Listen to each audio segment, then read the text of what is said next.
We have really stressful, difficult jobs. I don't know if you guys recognize that, if anyone says that, but we are constantly thrown the most just like jacked up patients with crazy families, crazy social circumstances, and somehow we're expected to figure it all out and have some really difficult conversations. So, there's a lot of wrong ways to have these conversations. There's not one right way to have difficult conversations in the hospital. So, what I think I kind of envisioned this, chat, lecture, whatever you want to call it, is just sort of bouncing ideas off of each other, whether it's, here's kind of my strategies or asking questions, what would you do in this scenario? And kind of talking about how we have some of these really difficult conversations. So with that being said, we'll take a look at this one main slide that shows kind of the objectives, some potential objectives. For Carter. Yeah, no, okay, well, don't feel left out because it's super low key. Some potential objectives for the lecture for everyone in the room who can't see what's going on is just talk about why this is important, why we need to be good at it, some strategies for delivering bad news, which we really shouldn't say bad news, we should say serious news, but we can talk about that. Having conversations like goals of care conversations, code status conversations, explaining what hospice and palliative care are, how they're similar, how they're different. When do we ask for help with these discussions and what resources are available to us? Can anyone kind of start us off and tell us why these conversations, these topics are important and why we need to be skilled at them and practice them? Because open line of communication and have a good rapport and have your patient or their family actually like hear what you're saying and approach serious conversations in a way that they can use that information. Right. Very good. So yeah, Mia's talking about an open line of connection, making sure everyone's kind of on the same level playing field is how I would describe it. So that way there's just an understanding and you sort of want to create that safe space to have what are really difficult conversations. And I think we should also say that, these are conversations and interactions that people will remember for a lifetime. Like people will remember, Dr. So-and-so or this nurse practitioner was the person who helped me through this process with my mom, with my dad, whatever the situation is. So these are super meaningful conversations. They,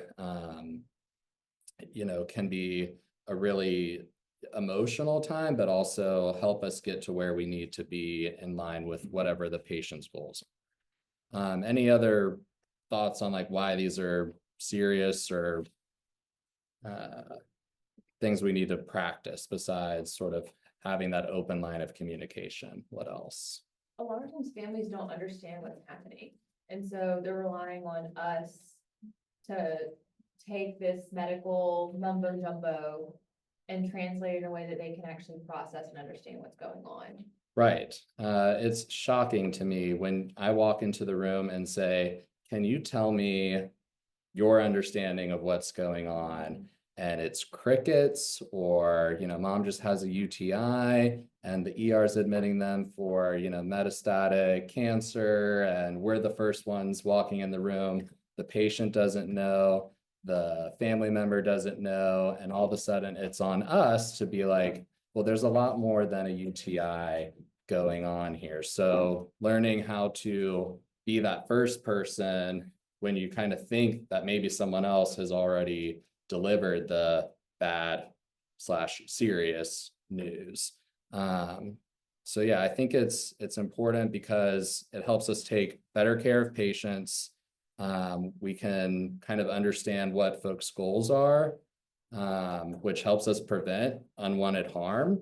How often is it that we get torn up patients who have interventions done to them only to later find out that family shows up and they're like, oh, wow, we had a living will, a DNR, and mom and dad wouldn't have wanted all of this that's been done to them. So if someone had intervened, earlier on and asked these important questions and just think about all the sequela of that inaction that could have been prevented.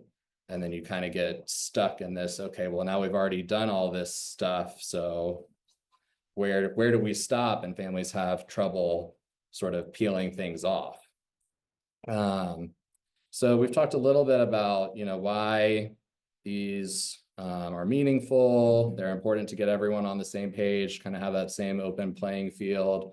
You want to talk in layman's terms to make sure that everyone understands. Oftentimes I hear, residents or other providers saying, oh, you have bacteremia and we're giving you Zosyn and vancomycin, and our patients are clueless. So you have to think of, how do I sort of dumb this down, almost like you're talking to a child, because you really can't expect them to understand what bacteremia. This is where we think it's potentially coming from. We're going to get X team to help us make sure that's what it is.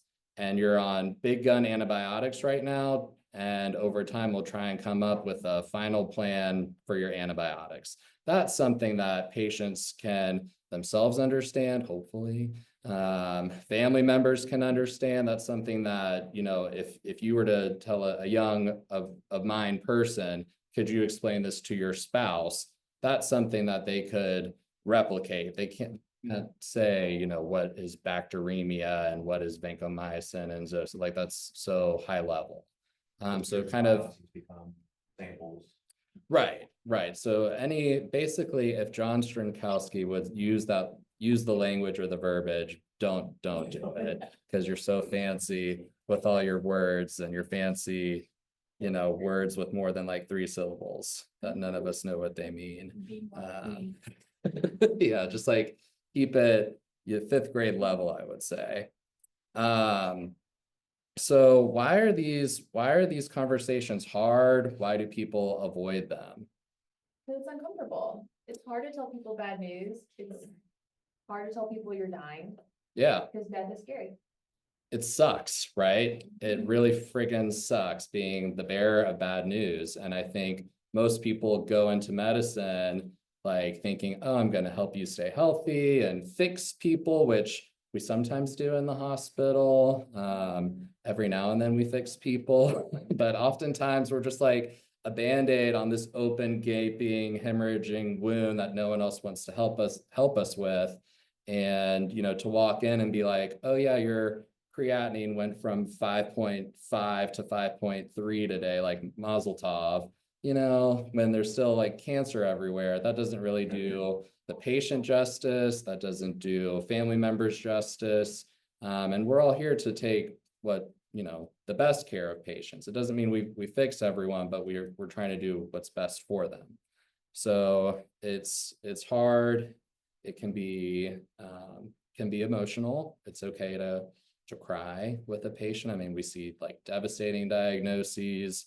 I accepted a MICU transfer today for this girl who's had like 4 different cancers. She's 31, has some weird syndrome where her body just turns into cancer. And like, I can't imagine being in that room with her if she's emotional, like not kind of tearing up too, because that's someone younger than me who is just going through it and is like really up against it and has like a super unfortunate diagnosis. So they're hard, they can be emotional.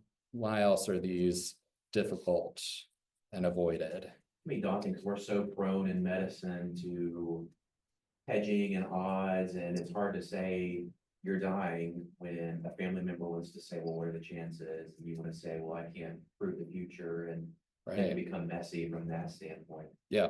So what you're getting at is like prognostication, which family members always want to know, right? Like how much time do they have? Is this cancer fixable? And I don't think the expectation for us is to be able to prognosticate everything, because it's just impossible. Like even the specialist, the oncologist can't do that, right? So what I do think should be an expectation for us is you can see someone who is super, super sick, their BMI is 13, Treva Martin, this horrible admission that we accepted in the ER earlier today. I mean, their BMI is 13, they're tore up with cancer, they look like, trash.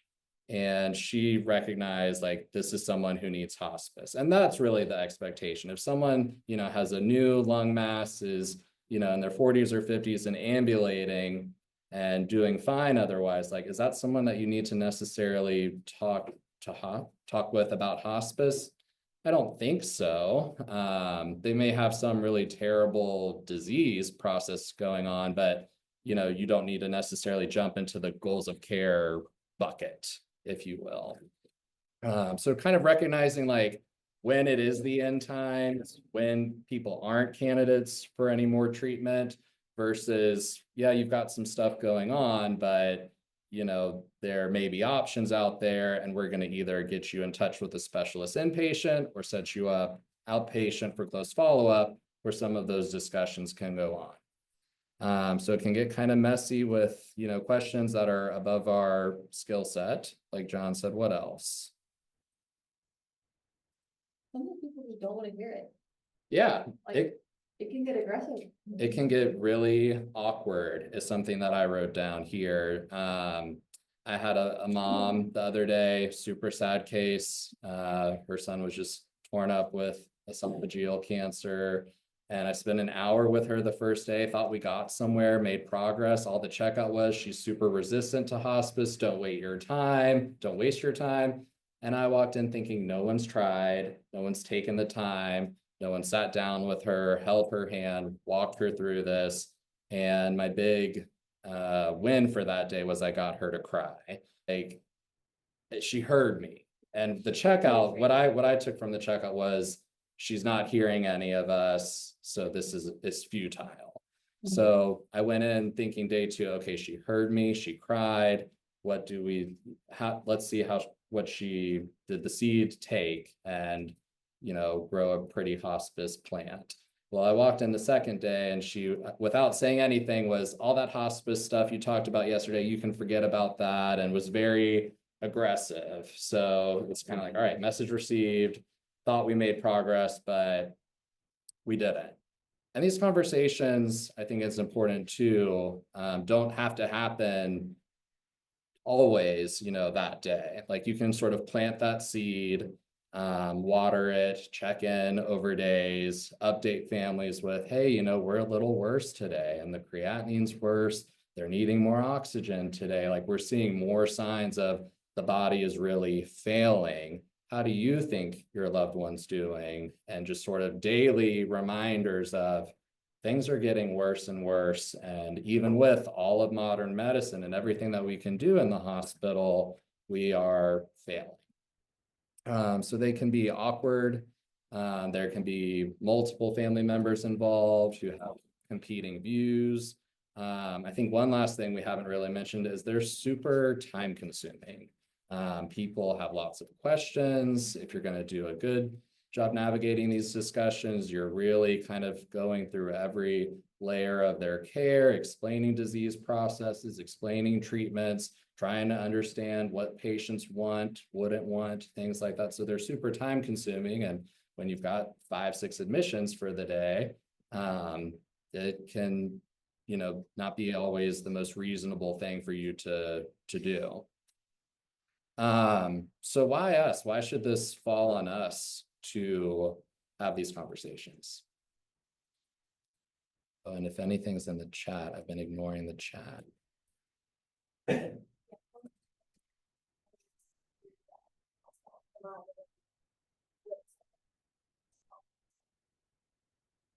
Yeah, very good point. And Courtney, you're absolutely right too. You don't want to say the wrong thing. Because yeah, we don't always know all of the answers. And I think it's okay to say that we don't know.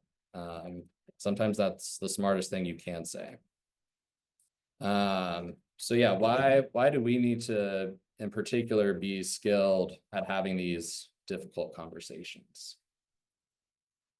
Well, one, we're primary, we're the people that are kind of managing care, the people that they will see the most are the ones that are gonna be discharging them from the hospital with whatever plan that's in place. So if you're seeing them consistently every day, then may not be easier, but it's just like you're the person that should be kind of following along, trying to, keep lines of communication open. Right, yeah, we're the team seeing you every day. The consultants, if they're on board, are here maybe every other day. So we're the familiar face. We're the one kind of building that connection while we're here in the hospital. Excellent point. But why isn't the PCP, like how often is it? Don't like doing them. Yeah, Like I watched in Peaceful, I watched a movie when it was like 30 minutes. It's like a movie, Mm. TV show about palliative care and hospice care. And there are so many, like, in general, we as humans, as providers, people in medical, we want to like heal people, help people. And people don't like having these conversations. Yeah. They like, it's so like, it just, even though it should maybe happen with the PCP, but it doesn't. Yeah. And so someone has to step up. And like Mia said, if we're the people who see them the most when they're in the hospital, it should happen before they ever get there, but it doesn't. right. And so someone has to. Yeah, in a perfect world, I think a PCP would do this with every patient, whether it's, an age cutoff or you've got this many disease processes going on. This is something we should think about and talk about. But in this world, it doesn't happen. And it's probably because PCPs are themselves overworked, underpaid. This is time consuming. They're not fun to talk about or think about. But if they're here in the hospital with us, presumably something has gone way left. So maybe it's just not something that anyone expected before. And all of a sudden, either some, devastating accident or incidentally, we find a devastating diagnosis. So it kind of falls on us to be hey, you've probably never thought about this before or talked about this before, but now's the time for us to at least start this conversation and sort of get your family on board and make sure everyone's on the same page. So yeah, because you don't want those competing awkward opinions. Let's see. Can anyone else think of any other reason why this may fall on us? Myself, others are overwhelmed by time, etc. So like when you think about, palliative care, when I've consulted them previously for goals of care, you sort of get this like very brief, oh, they said they wanted everything done, goals are clear, we'll sign off. And it's like, okay, but this is someone who, despite wanting everything done, they're not a candidate for those things. And really the consult was for you explaining what everything is and how they're not a candidate for more chemotherapy, or they're not a candidate, what a code would do to their body. So it does sort of, again, fall on us because a lot of these other services are also overworked, or they're surgeons and terrible at talking to patients in general, much less having these difficult conversations. So what are some strategies we can use? We've talked a little bit about this, asking people their understanding about their disease process, explaining in layman's terms, kind of meeting people where they are, planting the seed. Sit down in the room. Yep. Kind of meeting people at their eye level. Setting the stage, I think, is really important too, which is kind of what you're describing. So being at eye level, making sure that they have the support that they need before hearing bad or serious news. Some people don't want family there, and maybe they are there, so sort of clearing the room if people want to find out that information. That's their private information, and maybe they don't want to share everything with family. So if the patient's of mind and can sort of tell you, yeah, I'm ready to hear serious news, or I'm not ready right now, my daughter's going to be here in the morning, sort of, not just walking in and being like, hey, your abdominal pain is a big old tumor. And, then you're having to deal with the sequela of them not being ready to hear that. All very good points. So how do you guys explain, like when you're admitting a patient or seeing a patient who's really sick, what are sort of your strategies for addressing code status?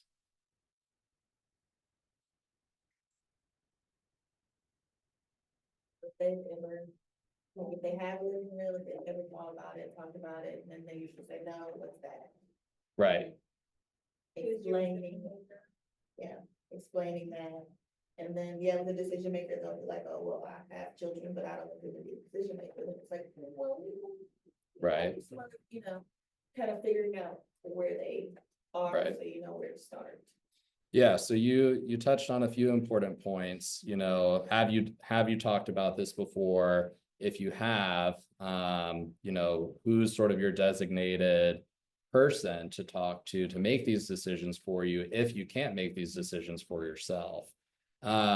You glossed over one thing, discussing code status. So like, how do we sort of, what's y'all's strategy for explaining sort of the options, if you will, that are out there?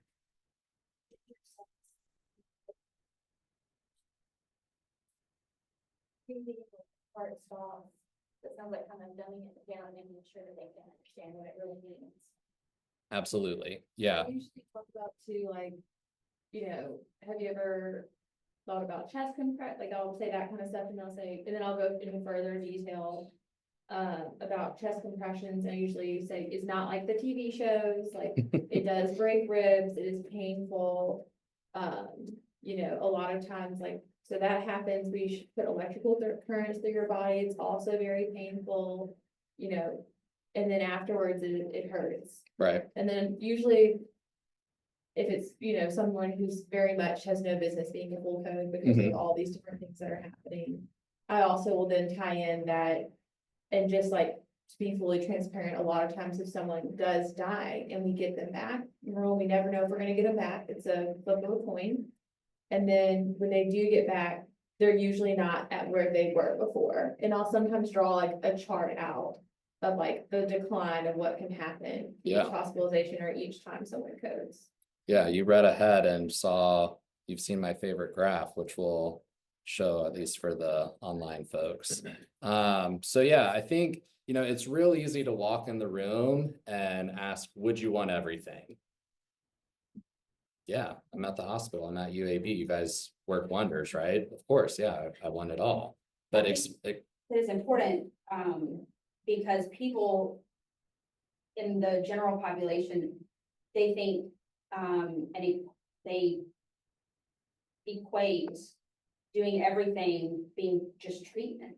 I right, think kind of like people in the general population think that if you put that you're willing to be an organ donor on your driver's license, that they just kind of let you die on the scene of the wreck when you die. right, So clarifying that, now, this is not saying you don't want treatment. This is not saying we are not going to do everything, To that. and saying this is only applicable right, if you were to have a cardiac arrest and your heart were to stop, or if you're talking about specifically ventilator support, saying, if you had some respiratory decline and we were to need to intubate you, Yeah. like, and clarifying, because I think people in general, their first thing goes to, well, you want everything done? Yes, like you said, I want everything done. right, I think DNR means that we just stop. Yes, Right. correct. So, Okay. making that distinction is super important to like lower the resistance, I think. loving all of this, because what you guys are getting into is really the weeds of it, and it gets super complicated, and yeah, most people don't have an understanding. So a strategy that I use is I kind of have these three buckets, if you will, and I start with, the sort of one end of the scale, if you will, which is the everything. Like if your heart was to stop and you were to die naturally, I think it's important to say if you were to die, a lot of people would rush in, do some barbaric interventions. Chest compressions are, I tell folks this all the time, admittedly barbaric. It's not the, Grey's Anatomy, little gentle, and we walk out of the hospital at the end of the hour-long show. How that show's still running is beyond me. It'll be him doing it, not me. Right, right. So it really explaining what these interventions are, that they're barbaric, that you're not, just going to be yourself right after. If you're already, super debilitated, it's that much more of a hill to climb if we were to even get you to recover, kind of like you were talking about, Rachel. So you've kind of got that one bucket on the one extreme, the everything, and explain what everything is. You've got the other bucket at the other end of the scale, which is the hospice, palliative care, not doing big interventions, surgeries, procedures, toxic drugs like chemotherapy, and really focusing on, hey, I have this terrible diagnosis. All that nonsense you were talking about a few minutes ago sounds terrible. And I really think I just want to take whatever time I've got left, which who knows what that is, and focus on not being at UAB hospital, not seeing Dr. Jaffe's ugly mug every day, getting poked and prodded, all hours of the day and night, getting delirious. I want to be at home, surrounded with my loved ones, just making the most out of that time. And then there's sort of the middle bucket, which is the full support, do not resuscitate, do not intubate. We treat things, try and fix things as things come up. But if the worst happens, we know to honor and respect that process and not do those barbaric interventions, kind of like Sherry was talking about. One thing that really I didn't think of as a resident, but I've come across these situations more as an attending, that I think is super important to clarify when you're having these conversations, and maybe the family has made the decision to be DNR, DNI, but we want to be full support and try and treat things and fix things as able and as you find them, is, are you okay with escalation of care? Because these people are obviously pretty sick. Things could happen and maybe they don't want to go to the ICU and it's 3 p.m. and our night team is wondering, well, the family's not here, the patient's out of it. Did they have that conversation? Is it documented anywhere? So what I've tried to do in my handoff, or at least on like the, day to night, is okay with escalation of care, because there are therapies that can be done in the ICU that aren't super barbaric. You can get high flow nasal cannula, you can get, pressors, you can get, CRRT, things that, are technically invasive, but not chest compressions and breaking bones and blooding and beating people up. So there's a lot to that conversation and sort of those 3 buckets, and then asking about the caveat of, would you want an escalation in your care? So let's see, we talked about code status and not just asking, would you want everything? Because that's the worst. I hate that. How do you guys address kind of these conversations, like goals of care, maybe the patient's out of it and you've got competing family views? How would y'all handle that? I think is there a living will or medical, is there something already in place? Yeah. Is maybe the first. And then if there's not, then it's a lot of family meetings. Yeah, family meetings. And I think that the biggest driver that helps me when I encounter these situations, which can happen, most of the times families are usually on the same page, but what helps me is to always remember to reframe it as, what would the patient want? Like, you're all here as family members of this patient because you love this patient and obviously want them to get better. But it's not really about what you as the family member would want. It's if the patient could tell us, would they want chest compressions? Would they want to be on dialysis? Would they want to be intubated? Are those things that they would want? And their job is to become that patient's voice and say, as much as we want mom to be around, I don't think she would want any of that.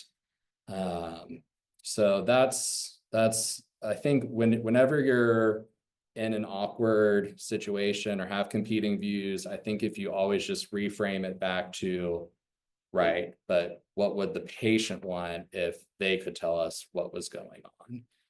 If they had full understanding too, because that's something that I run into as well, is, oh, well, mom, 10 years ago told us I would want everything done. And then it's like, well, did mom understand what everything is? Did mom have this devastating diagnosis and realize that there are no treatment options? And if mom understood today in 2024, you know, what she's faced against and what everything includes, do you really think that mom would want that? And sometimes, you know, families say, yeah, mom would want that.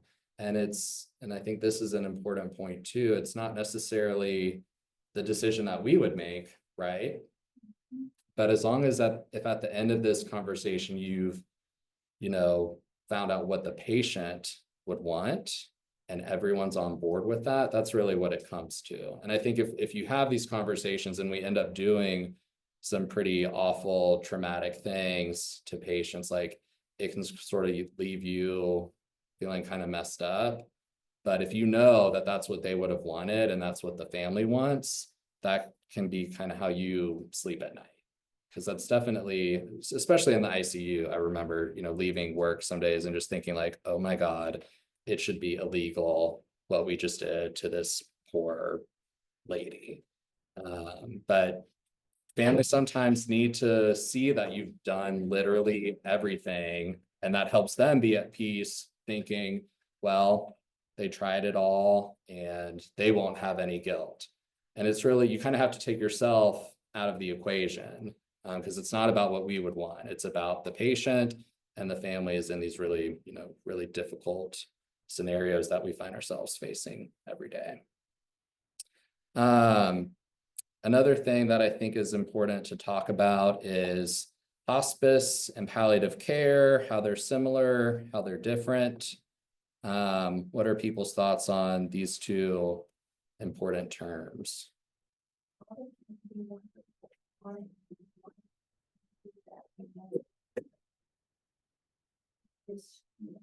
Yeah, right. So Jana gets to a really important point here that palliative care can still include treatment and trying to reverse disease processes. And it's really symptom based with, you know, potentially treatment.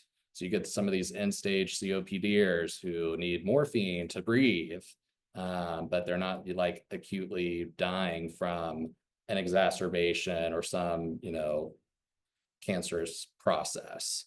So you, as opposed to hospice care, to be on hospice, a provider has to think that within the next 6 months, is it reasonable that this person may pass?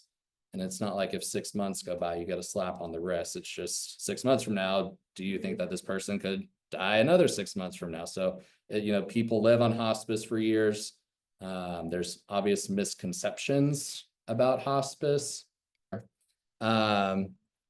Yeah, there's misconceptions about hospice. You know, you go home and you die in a day.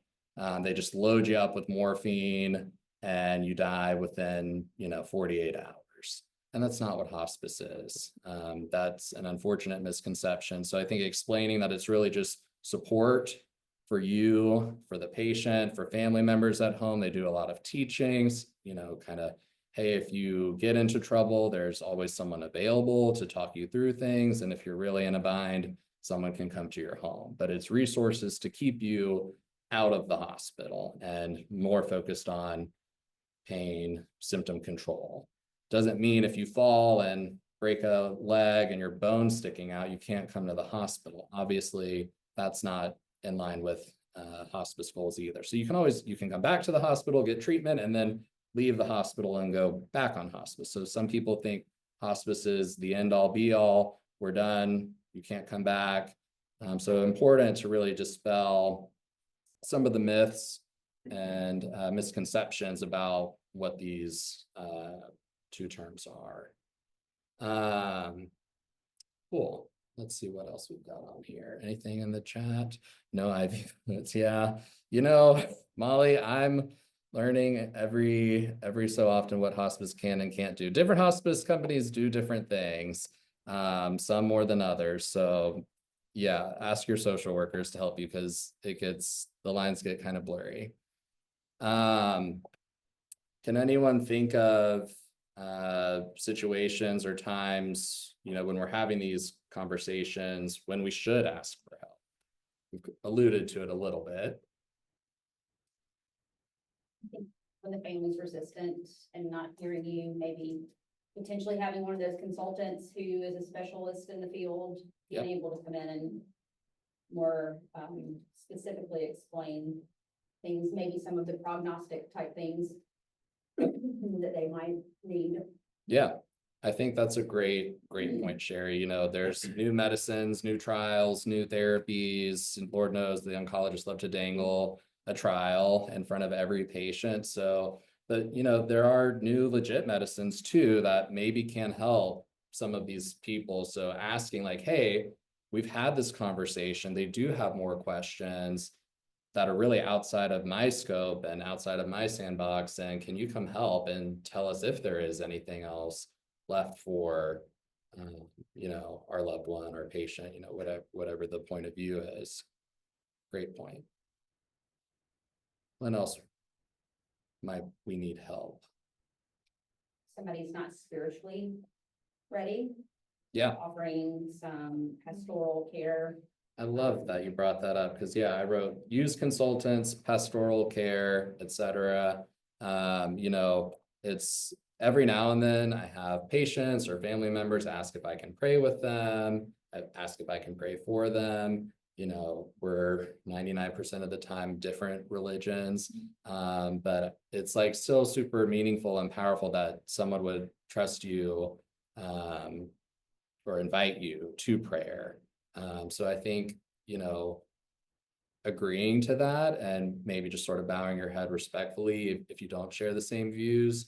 Certainly if you do, like by all means feel empowered to pray with patients and families, but also reaching out to legit religious figures and offering that because it is something that we have here. We mentioned ethics as well when things get like really icky and sticky, which, you know, sucks when those situations happen, but they do. And that's what they're there for. I think it's always nice before you call palliative, before you call oncology, before you call ethics, like you've tried and you can tell them, hey, here's the situation. Here's the conversation that we've had. I've really tried to explain, but even with my efforts, we're meeting resistance at, you know, points A, B, C, or I'm worried legally because of X, and kind of give them a specific question, because otherwise you're going to get the, oh, they want everything. Good luck, hospital medicine, we're out. Cool.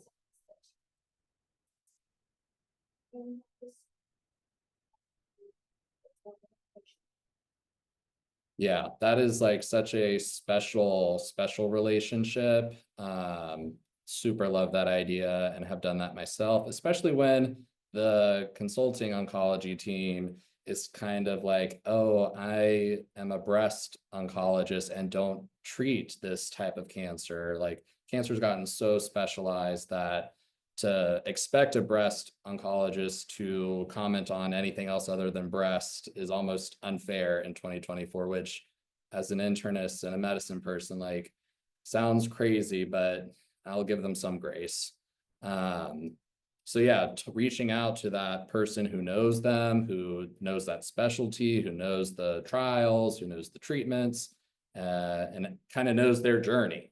Because Lord knows, it's hard to interpret those notes and read the journey, right? And kind of see the decline. Or they may say, no, there's so many more options. This is really treatable, and this is just an unfortunate blurb that's, you know, developed, but we think we can get them back on treatment. So yeah, really great idea, Kate. Those are kind of the main resources I had as far as reaching out for help. So one kind of final thing, wow, time is flying by here.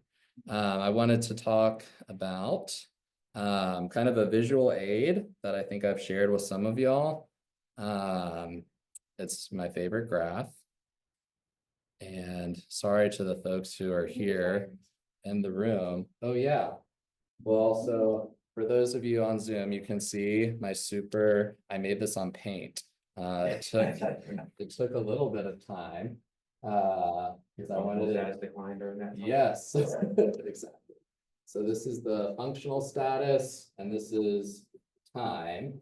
So as time goes on, and this is our degree of functional status. So, we get these folks who come in with recurrent admissions, and every time they get admitted and are bedbound for a week, they get weaker and weaker, right? So let's say, 2 years ago, Mima was trucking along, bathing herself, dressing herself, doing the things, cooking, had a fall, broke a hip, ended up in surgery, had to go to rehab, takes a big hit, and then, goes back to rehab, regains some function, they send her back out. But you can kind of see the new baseline is below where we were before. And then as time goes on, we're kind of trucking along at this new baseline. And oh gosh, the pandemic happened and she got COVID. So we took another hit. We were in the ICU on high flow and then got transferred out. Tinsley was capped. So of course it came to hospital medicine. We took excellent care of her. Stopped antibiotics for asymptomatic bacteria and, sent her out with home health PT. She needed some oxygen on discharge. So that kind of became the new baseline. Then she comes back with a bacteremia, really gets sick. And you can kind of see, with every hit, the new baseline becomes lower and lower and lower. And the trajectory is this overall decline. I have found this graph to be nearly foolproof. And you can just sort of see like a light go off when you draw it out and are describing this. You don't have to make it super specific to the patient and go back to their functional status 5 years ago and all that. I just sort of create this fake patient with these fake diagnoses and say, does this sound like what's happening to your loved one? And you can kind of see a light come on and be like, yeah, that's actually really what we've been faced against. And when you see like, this is the trend, how realistic is it to expect Mima to be driving again, bathing herself again, be independent at home? What's much more likely is some other event, whether they aspirate or get another infection or what have you, and just have further decline. So sometimes, drawing things out can be really helpful too. Again, none of this stuff is 100%. There's not, to my knowledge, like a ton of studies or fancy facts for me to throw at you. I think these are all just tools and conversation. You kind of find what you're comfortable talking about and how you talk about it and tailor it over time and become more comfortable having these really difficult conversations that I think are super important. Doesn't mean it's going to be foolproof. Like I think I have this reputation of being hospice whisperer and he'll get them DNR, DNI, but like I have conversations about this stuff and they go poorly. And you just kind of have to take the punches and move on. Anyone have questions about my super cool graph? It has colors for those of you in the room. It's colored. So I encourage you to take a look.